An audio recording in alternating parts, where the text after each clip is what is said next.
stop the FOMO, even fear of missing out on Samsung's next generation TV technology. No, not QD-OLED. We'll talk about it later, and definitely not OLED. We're talking QNED. We have a progress report. Things look great.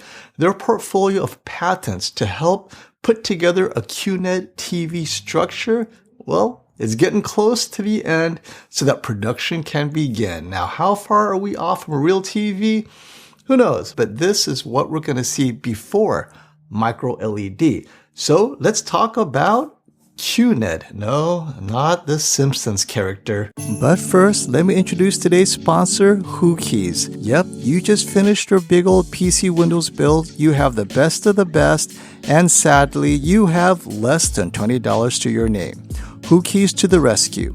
Use my code SF20 and immediate discount. Within minutes, you can download the Windows 10 Pro key and you're up and running. But that's not all, folks. WhoKeys has keys for games too. Steam, Origin, Uplay, you name it, you got it. Check out their sites. There are discounts for all sorts of stuff. And most importantly, you want to be productive? What about Office Suite? Yep, you can download a copy of Office Professional with my code SF20 at checkout. And QNED. What's the big deal about QNED? For those of you who've been following this channel, you know we love QNED. And there's a progress report. Things are moving along quite nicely. But before we get there, what about yesterday's denials that they're buying any OLED panels from LG? And now the rumors are back on the table. Like today, loud rumors. Wait, maybe it's back on. And of course, more denials. And what about QD-OLED? Does that mean that QD-OLED's off the table? They're going to just go with LG OLED and then straight to QNED? What's happening with Samsung's next generation TV technology? So I think I have an idea, speculation of course, where Samsung's going to go with their next gen technology. First, Neo QLED, today's technology, their mini LED, the QN90A. Phenomenal, looks great. I love it. This is the true successor to the Q90R, but like all things at this level, it is incremental. Biggest improvement for me is definitely the motion and, subtle this, that, and the other, but ultimately it's still close to the Q90R. Gaming is better. It offers more gaming features. I like Tizen on this one a bit more, but the biggest reason to upgrade, twofold. Gaming, if you have the next gen console, you want to take advantage of the great color and motion together with the working VRR. This is the one. But for those who are bothered by the Q90R's motion, which I am, I still watch the Q90R, but I got to put soap opera up to here to get rid of a lot of that judder and stutter. On the Q90A, it's solved. They've caught up to the Sony. And I do like their noise reduction on movies that are kind of grainy, like the remastered Matrix. On the Sony A90J, I see some of that grain noise. On the QN90A, it's phenomenal. It's like, where's the noise? Samsung's got a few good things out there for sure. And definitely noise processing. I'm a big fan. But if it's that great, this Neo QLED, why are they developing this next gen technology? God forbid they're going to get an OLED from LG. What's happening? So as good as it is, it's got its weaknesses, and these weaknesses have not been solved. They've been around since the Q90R, which specifically is this. If you want perfect blacks, you end up crushing the highlights too much, it becomes dim, but the blacks are very similar to OLED, but a lot of the black details lost because of crushing. If you want that brightness to match the A90J, suddenly lifted blacks, more blooming, and the colors even lose some of their accuracy. And those are the compromises that are inherent to the LCD TV with full array local dimming. Whether or not you have mini LED is irrelevant. Just having an LCD TV, that layer with the full array local dimming and mini LED, whatever, you will always have those compromises. So enter QD-OLED. QD-OLED promises to solve all those issues, obviously, because it's self-emissive, right? Self-emissive technologies like OLED and micro LED does not have those blooming issues, right? The blacks are blacks, and you get bright highlights like OLED or brighter. The issue is OLED. In the QD-OLED stack, the OLED is not getting bright enough for Samsung. And so Samsung Electronics have not made any official announcement that next gen will be QD-OLED. So I don't think QD-OLED is going to be a thing for Samsung TVs. However, why would there be rumors then that Samsung is picking up OLED panels from LG? So this is where things get a little bit interesting.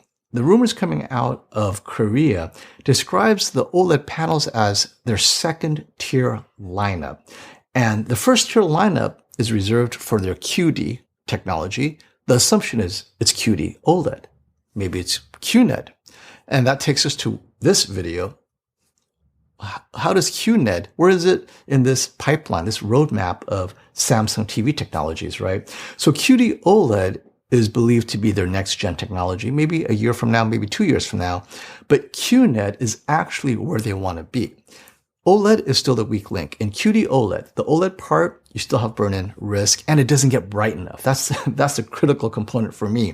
QNED does not have that issue. First, it's not organic, so it won't have burn-in risk.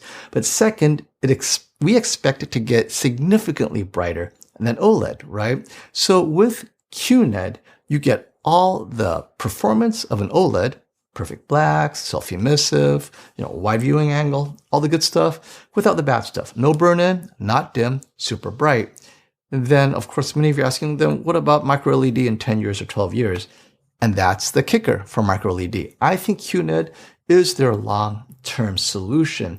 I don't see micro LED being relevant. If QNED works as well as I think it is, why would you have micro LED? So micro LED has to bring something more to the table that QNED isn't already solving. That's just something to think about. And because QNED is unique to Samsung, right? And so let's get to today's update, the IP. The progress on QNED has been pretty great. If you look at the stack of IPs they've collected now, this is UBI research, they go, wait a minute. So Samsung has solved the issue of how many nanorods to place under each of the quantum dot pixels, right? How many of these, the alignment, all that stuff. I mean, they're figuring these things out. So what's left is to make sure that you manufacture, place them, enough of them in the right place and corrections and all that stuff. But they're progressing with this IP, this body of IP to the point where they're getting very close, I'm hoping, to prototyping.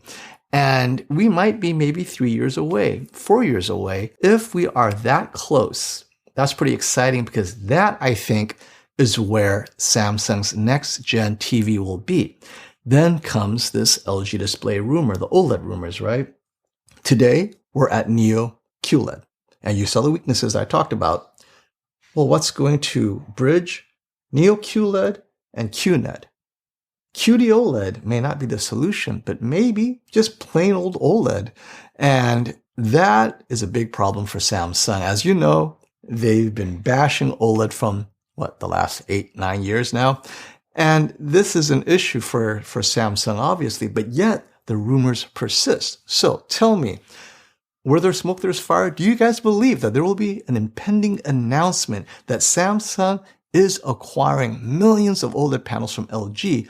Or is LG leaking fake news to raise the price of OLED panels because now all the other third-party TV makers are like, whoa, wait, Samsung's moving in? Let's lock in our allocations now. We got to build TVs in 2022. That could be it too. Let me know what you think. Until next time, stop the FOMO.